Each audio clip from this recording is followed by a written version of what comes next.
सच में हुई थी या यह सब बस एक मनगढ़ंत कहानियां हैं। इसके ऊपर कई बार चर्चाएं हो चुकी हैं।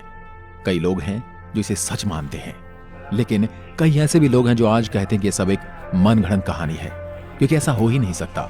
लेकिन आज की वीडियो रामायण को काल्पनिक मानने वालों को हिलाकर रख सकती है। आज हम आपको वैज्ञानिक रिसर्च के कुछ ऐसे सबूत दिखाएंगे जिन्हें देखने के बाद आप ये मानने को मजबूर हो जाएंगे कि रामायण बस एक धार्मिक किताब और मनगढ़ंत कहानी नहीं है, बल्कि रामायण सच में हुई थी और श्री राम, रावण, हनुमान जी ये सब सच में मौजूद थे। और यही सब बातें जानने के लिए इस वीडियो के अंत तक जरूर बने रहें। आप देख रहे सब्सक्राइब कर सकते हैं। रामायण भारत के सबसे प्रसिद्ध ग्रंथों में से एक है। भारत में रामचरितमानस का पाठ पूरी आस्था के साथ होता है। महर्षि वाल्मीकि द्वारा रामायण में भगवान राम की संपूर्ण जानकारी लिखी गई है। और लेकिन कुछ लोग भगवान के होने पर ही सवाल उठाते हैं और रामायण को केवल कहानियों से भरी किताब मानते हैं। रामायण के अनुसार भगवान राम ने अधर्मी रावण को मारकर धर्म की स्थापना की थी। ज्यादातर लोगों का सवाल होता है कि क्या भगवान राम वाकई धरती पर पैदा हुए थे? क्या वास्तव में रावण के 10 सिर और 20 भुजाएं थी? क्या हनुमान जी अपनी इच्छा से अपना रूप बदल सकते थे? और इन सब बातों की वजह से ही कई लोग रामायण को झूठ समझते हैं। मगर आज हम कि रामायण में वर्णित घटनाएं पूर्णतया सत्य हैं। नंबर 1, रामायण कालीन हवाई अड्डे। जितना हम रामायण को भारत में मानते हैं, उतना या फिर कहूं कि उससे भी ज्यादा श्रीलंका में माना जाता है। और इसीलिए श्रीलंका में रामायण अनुसंधान टीम ने रावण के रामायण काल के 4 हवाई अड्डे खोजने का दावा किया है। पिछले 9 वर्षों से यह ऑर्गेनाइजेशन श्रीलंका के कोने कोने की छानबीन कर रही थी। यहां उन्हें कई जानकारी और अवशेष मिले, परंतु 4 सालों में लंका के दुर्गम स्थानों की खोज के कारण रावण के 4 हवाई अड्डे हाथ लगे। रामायण अनुसंधान टीम के अध्यक्ष अशोक कैंट का कहना है कि रामायण की लंका वास्तव में श्रीलंका की है।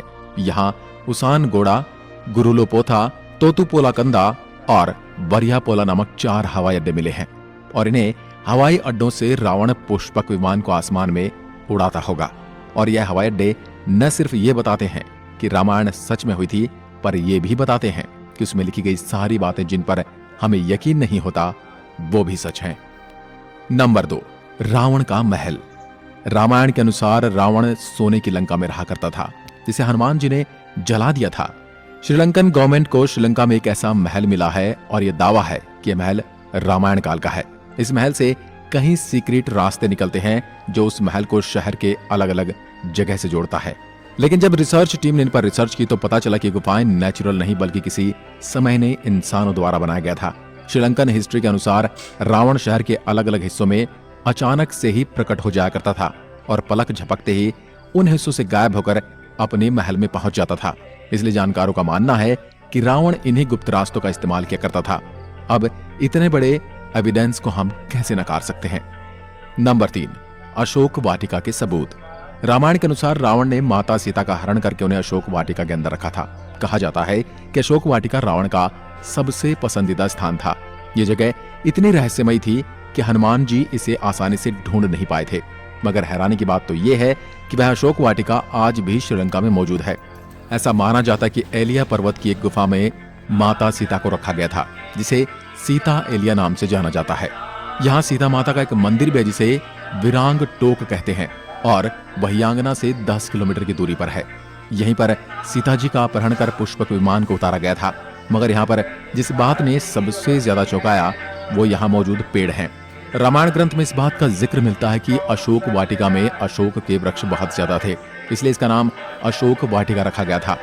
अब जैसा रामायण में इस वाटिका के बारे में कहा गया था, वैसा आज यह गार्डन है, जो कि इसे हम रामायण कालीन एक सबूत मान सकते हैं।